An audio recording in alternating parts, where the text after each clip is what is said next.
Okay, so we're going to talk about wedging a little bit in the home studio. What I have here is a plaster slab that I poured and use as a wedging table, which can be really a lucrative thing. It can be something that you don't really need. It's nice to have a plaster wedging table to wedge up your clay so you can move out some of the water and then also reclaim your clay as needed. So this plaster table is open on the sides, has some slats below so air can get to it and the plaster can dry. So before I get to wedging, I want to take sponge and just wipe down the surface real quick just to remove any loose clay dust that just might get in there.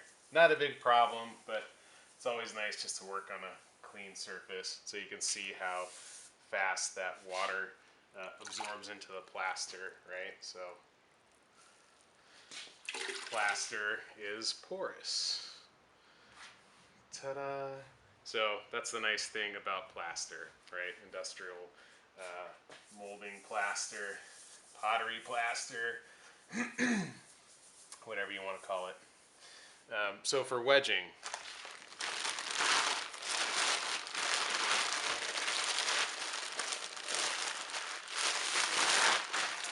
I have my clay here, and as I first teach,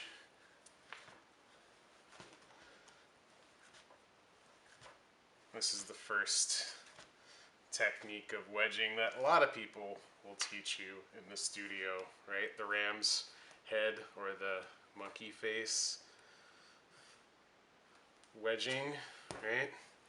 And eventually when you get to working with this amount of clay, spiral wedging becomes easier and more effective to wedge, because instead of moving the whole 7 or 8 pounds that this clay is, I'm working about 1/4 of that, so it spirals in, as you can see that pattern there, and cracks the clay.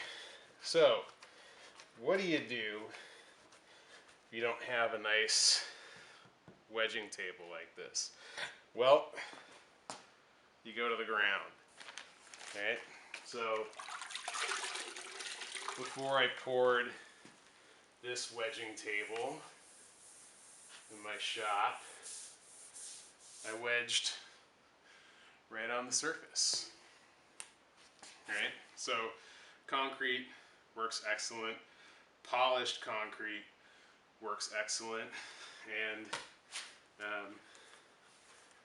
you can still get down on the surface and wedge out a good amount of clay. Right? So even if I was doing the monkey face or ram's head wedging method, I can still do that, right? So depending on what clay, how much clay you have, what are your equipment options in the shop, either method works good, right? So even if I had a wood surface, wood table, it would work just the same as wedging onto concrete. May not be as absorbent with water, but those are your options. Okay?